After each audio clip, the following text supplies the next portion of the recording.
You're listening to Tarazi Tuesdays with the Bible as Literature.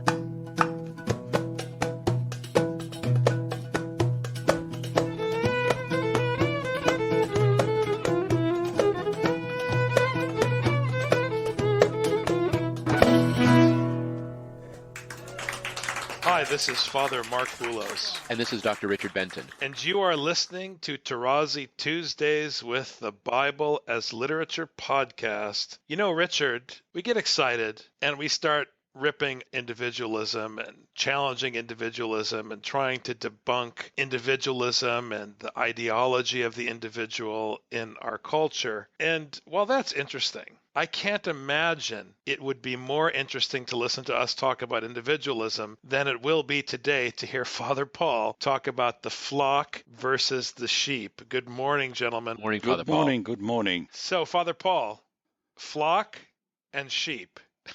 Well, this Which one is counts? a very painful topic for me because I grew up in Western European civilization. And until even lately, 3 years ago, I was in Bethlehem and I had a very short paper, just half an hour.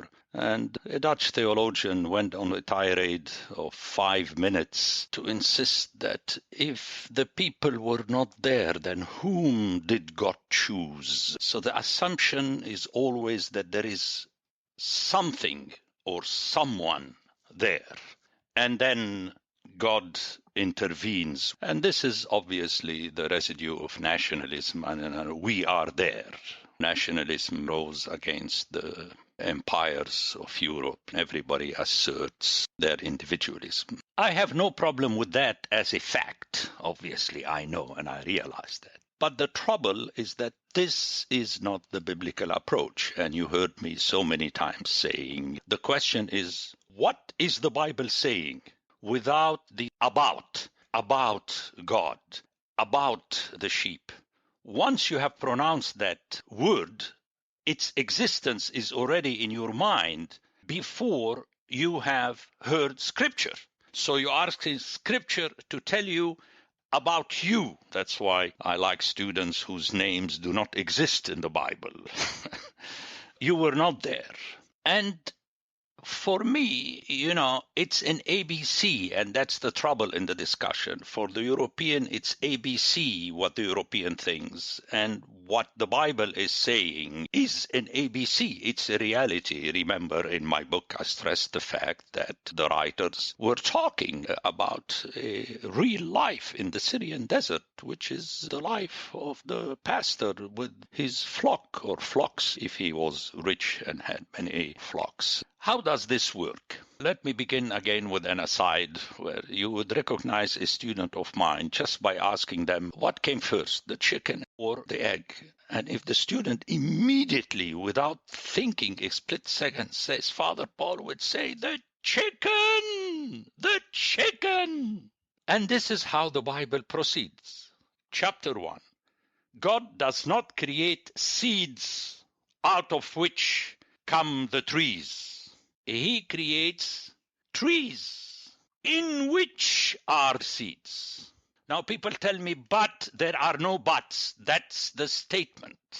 And the same thing applies to the reality of the family compared to the many individuals in that family, where the head of the family, before the family is there, is already called Ab Beit. He is the father of the house. And then the children come into this household. They do not form the household. Okay, so I'm asking my hearers to make the effort to follow this and not tell me how is it possible, but we all know. No, the Bible is saying things always from the perspective of shepherdism. And it's no happenstance. Remember my classic word. It's no happenstance that the first mention of sheep is in the expression Abel was a shepherd of flock. And this is repeated about Abraham and then Moses and then David and so on. Very important. One shepherd, not sheep, but a flock. If one shepherd sheep that are lost, then there is no more flock. Which brings me to say that in the beginning is the flock, and then you count the sheep in this flock. This is so important that in my book, which is very dense, I took pages to explain to the people that a sheep on its own is already wandering. Remember, my father was a wandering Aramean. But in Hebrew, the original is not wandering, because the word wander means to wander through Minneapolis and turn around and see. No, it's obed unto extinction, unto destruction, unto oblivion. Because a sheep on its own, even if it exists, it is bound to non-existence. No one would mention that sheep. He has to be part of a flock to survive until that sheep dies. Meaning that the pastor comes not only before the sheep, the pastor comes before the flock. He makes the flock. He creates the flock the way God creates everything in Genesis 1. There is no reality sheep except as a member of a flock. That's the way things are in the wilderness. Suppose someone is there, he's trained to be a shepherd and does not have any sheep and obviously not any flock, and suddenly he is assigned a flock. But this flock he has to maintain as a flock, not as individual sheep. That's why the father is not the father of children, and obviously the mother is not the mother of children, but he is the Ab Beit, the father of the household, the totality, this reality as a totality. And this is so important that when we go to the New Testament and we speak about the church, and here again in the West, it's always individualism, I'm a member of the church. No, there is the church first, which is a flock, as Paul says in his address to the leaders of Ephesus. So that is something my hearers here in the West and also in the East, because I had the same trouble with my students at Balaman. They get involved with the mentality of the city, and that is the reality. And flock is all over the place. Obviously, the translations take RSV. It drove me crazy. They decide when to translate the original zone into sheep and sometimes in flock. Ultimately, in Psalms, you don't hear the difference. But we have a word for individual sheep, which, by the way, is interesting, because in the English language, sheep does not have a plural form. When you say the sheep, you don't know until you hear the verb whether you're talking about one sheep or the sheep.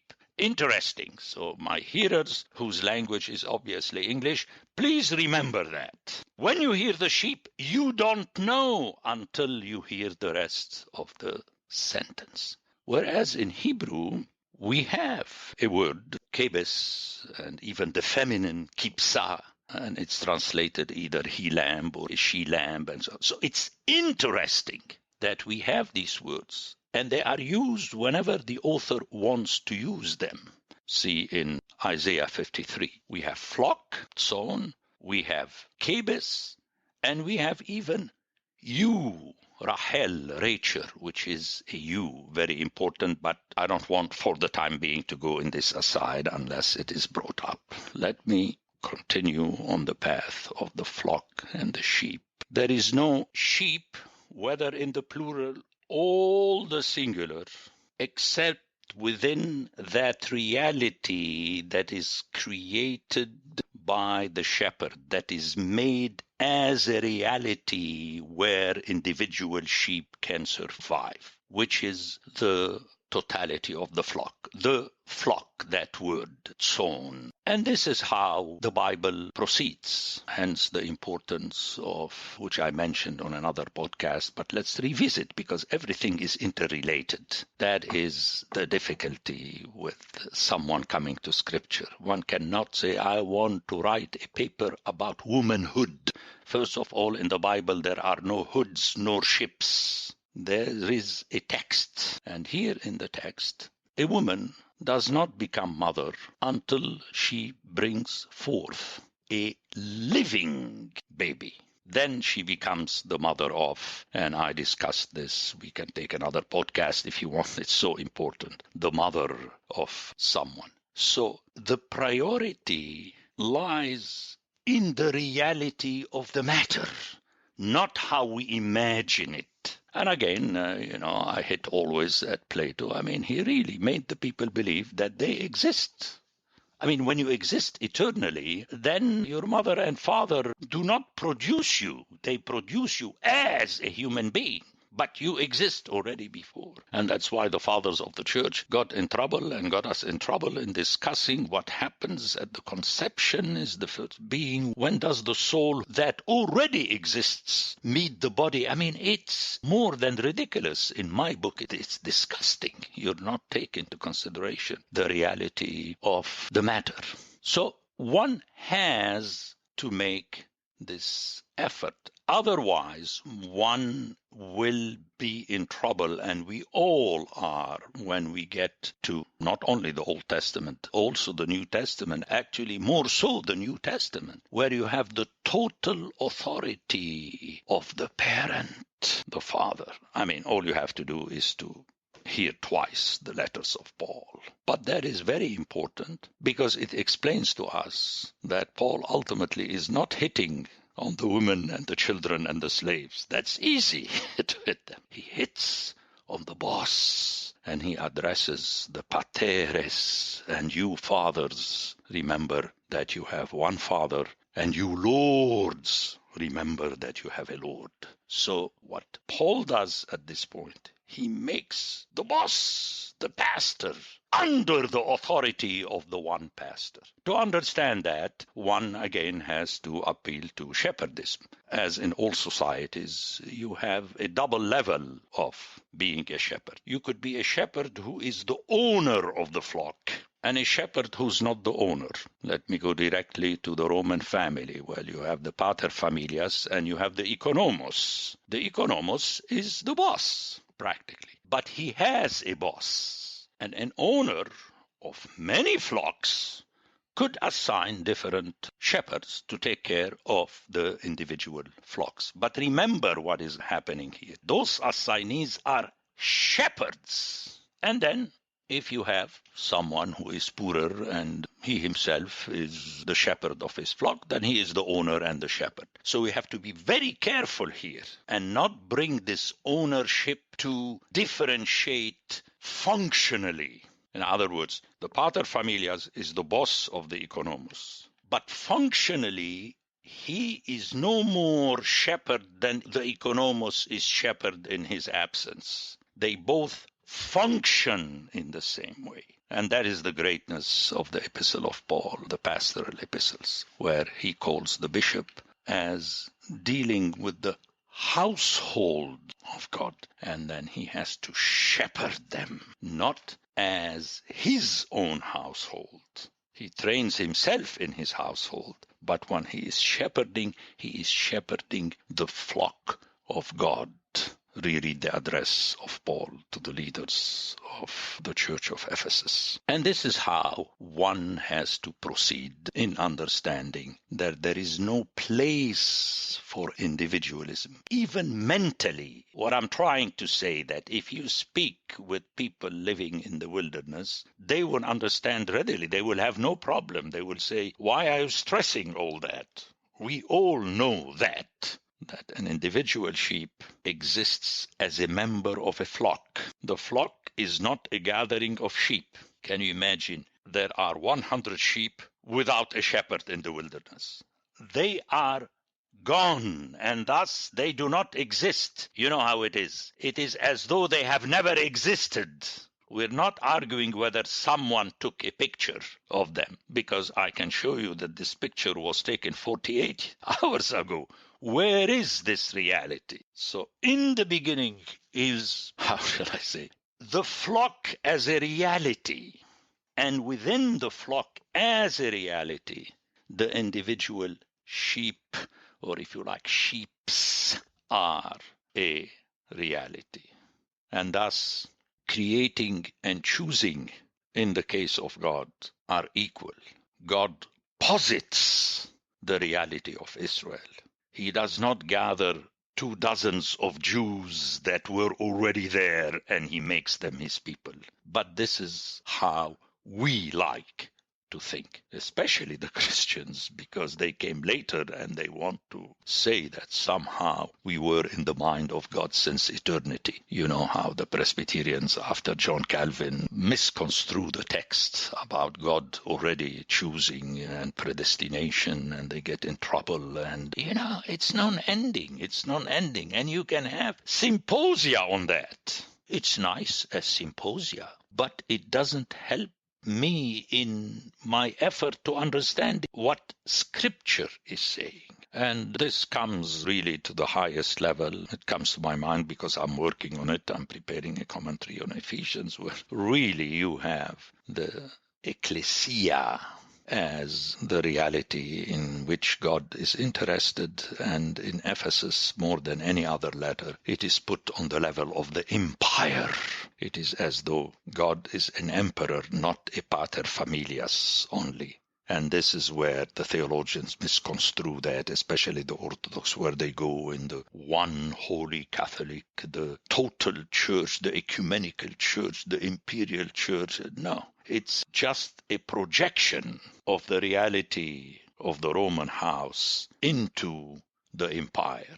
Remember, in the beginning there was no emperor, but there was Roman society. So we have to be careful and watch out for this universal church, as we like to call it. Only God is the pater familias of the universal church, but we individually are shepherds of our flock to which we have been assigned. And that is very serious to remember in our dealings. And then obviously the pastor, I like this name for the priest or the minister or the bishop, is to pastor his, and in traditions where you have women as pastors, her flock, to which he or she has been assigned, which means that you have a part of the flock, the total flock of God, or if you like, flocks, but you never have this plural. And it's very serious. One is responsible to one's assignment. And it becomes a problem when suddenly you don't like your assignment. So take, for instance, a priest if he's unhappy or the bishop is unhappy, well, we'll move him to another flock. Well, in the past it was not so. Not only the bishop, but also the priest was ordained in the flock where he is supposed to act as a pastor. And in the Middle East, at least in the past, the pastor stays there until the pastor dies. We have to revisit these original traditions because they were impacted by the scriptural text and the scriptural society. It is so. And thus one has to be very careful not to give too much importance to individualism. And I would like to wrap up by pointing out the case of the one who was the medium for God to create and preserve his flock, the so-called suffering servant of Isaiah. And I'm going to tell you immediately why we love to individualize that. The Jesus, we want to go to a certain person, because ultimately here all the presentations end up by reflecting on oneself. How often you heard yourself saying, and we or I, it doesn't matter, have to be like Jesus. No, you cannot be. This is a fictional character of someone who is at the same time, and you will read this in more detail in my book, is referred to as Jabez and also as Rachel, as a ewe. It is in his total obedience that this lamb became a ewe, was made into a ewe. And this is how one understands the three last verses of this passage. Because of him, the other was made righteous. And again, it's very hard for us because we like to look into history and reality to find ourselves. And I would like to end on this level. Let's be practical. Like when you say, all these, what do you call it, photos, albums of the year of 54, and you look, no one is going to convince me that one is not looking for oneself or for one's sweetheart. One of the two. You're not interested in the other pictures. I mean, you show that, I remember this and that, but you're really zeroing in to see that you are one of those, because this is your proof that you are part of those. But that is not true, because the fact that you were part of this class is a fact in the past. Either it is or it is not. The picture can assert that, but it cannot prove it. Especially nowadays with our technology, you can do anything.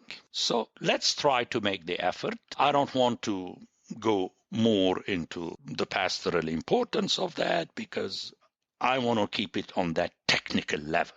We have to broach the matter from the perspective of the reality that was, is, and shall ever be at hand in shepherd society. Otherwise, we're not listening to scriptures.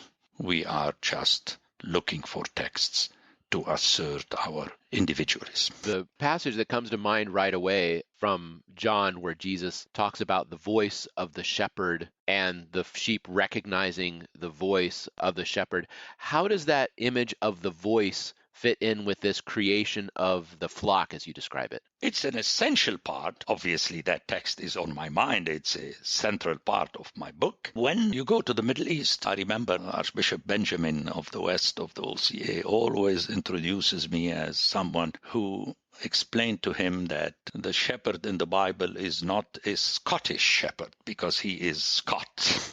And I talk about this in my book, that an individual sheep can survive in Scotland. You have rivers and you have trees and so on. There is no real wilderness. That's why the Scottish shepherd walks behind his flock, because the sheep can scatter easily with no problem.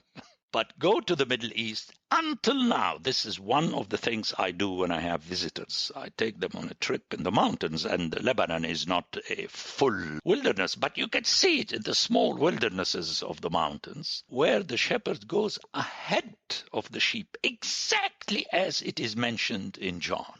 And now and then, and people were amazed. I had once a Swiss friend who wanted to see it. He was a pastor, Protestant pastor. And he could see it and hear it, that the shepherd would just move at a certain pace. And now and then, without looking backwards, he emits a sound, or something of the kind, and the sheep would hear that and they would follow. It's so amazing. Lately, I was in Wichita and I had lunch with Bishop Basil, and he was at Balaman for over a year. And he mentioned to the two other priests who were there with us at lunch, he said, I saw this with my own eyes, that at the end of the day, the sheep would come and each of the shepherds will stand at the entrance of the fold of those sheep whose shepherd he was, and he would emit a sound. And I'm quoting Bishop Basil. I was amazed how the individual sheep would recognize the voice of their shepherd and go into that gate. In other words, he saw the reality of John chapter 10. Remember what I say in my book, that the power of Scripture is that although it's a hyperbole, it's a made-up, but the matrix of the story is a reality at hand.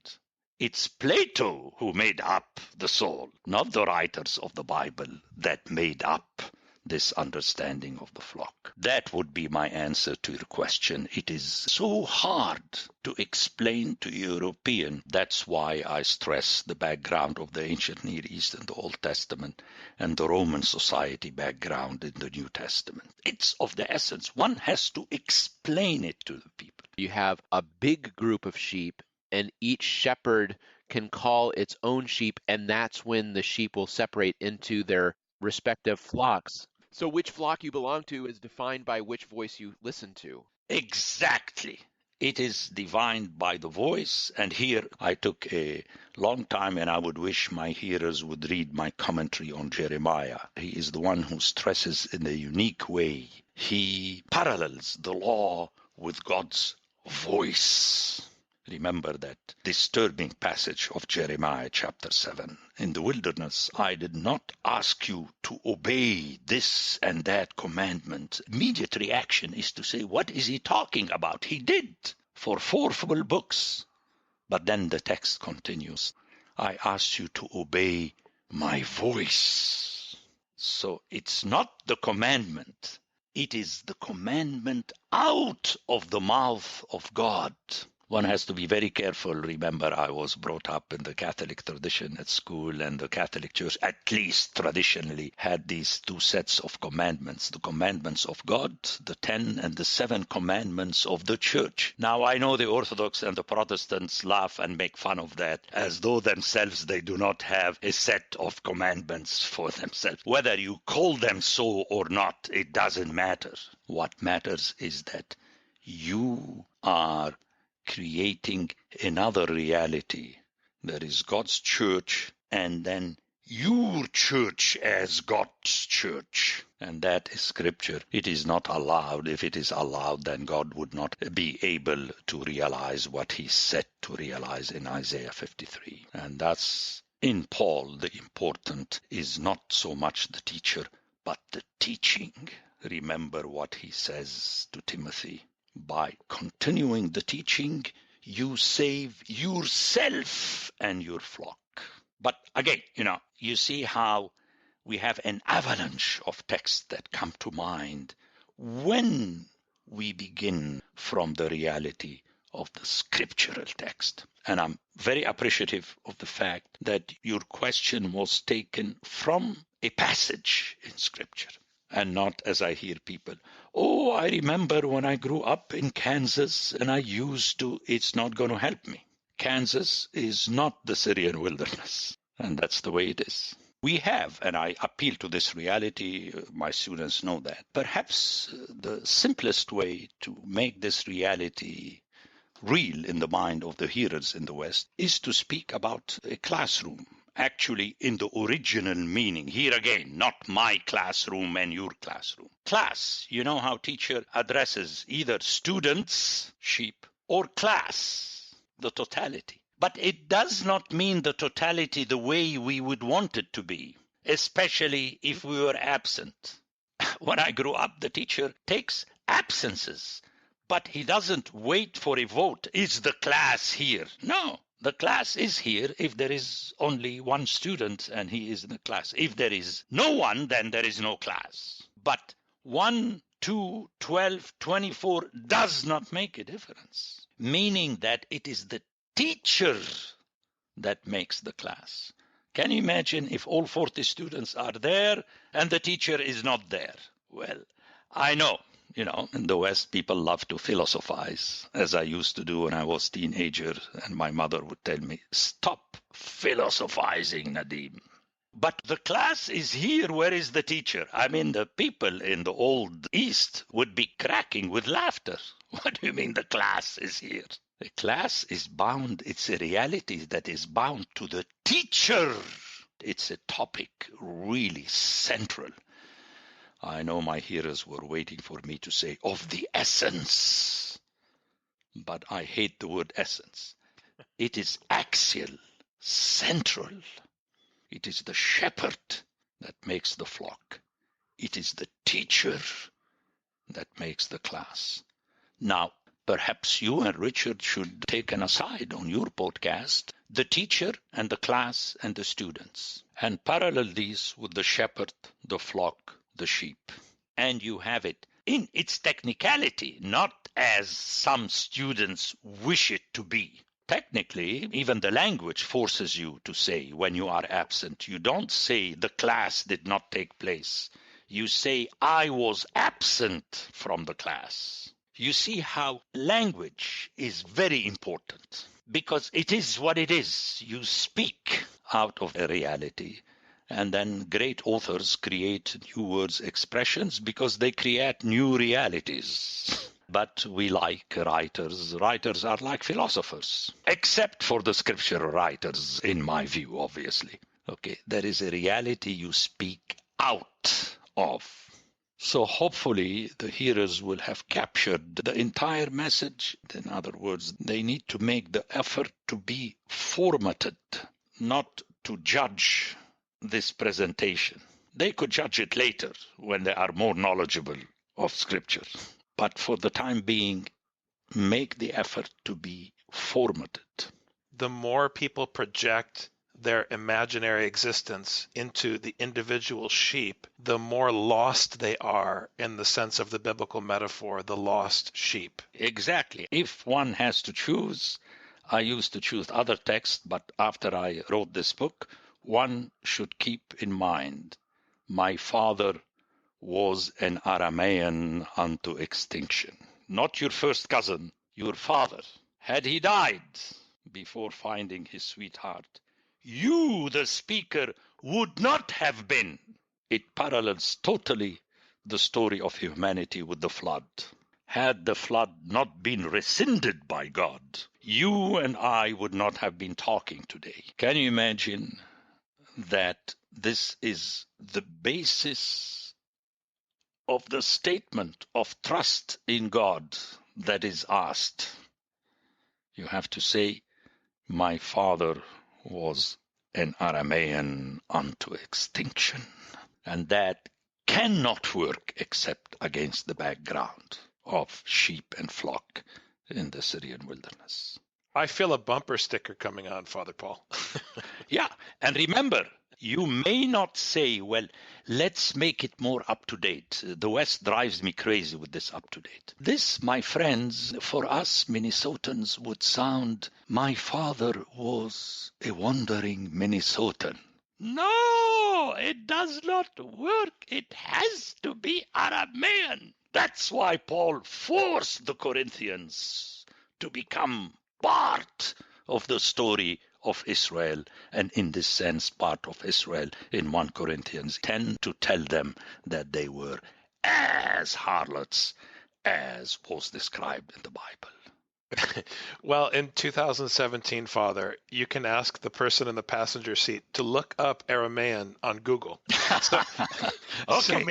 maybe it'll work. Maybe it'll work. That's up to you, thank God, because I would have had you on my back the rest of my life if the Bible would have been produced in the Google era.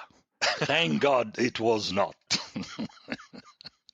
People have to go to the Syrian desert, or the pastor in Minnesota has to bring out the Syrian desert when he is preaching from the pulpit. And that's what you two should be doing in your podcasts. I have a very good friend who listens faithfully to the podcast and keeps telling me I should listen. I said, I don't want to listen, because if at some point I hear something I do not like, I may have another heart attack. Don't listen, Father Paul. Anyway, friends. Father Paul, thank you so much for a great episode. Thank you. Take care. Okay. Thank you very much. Take care. Bye-bye.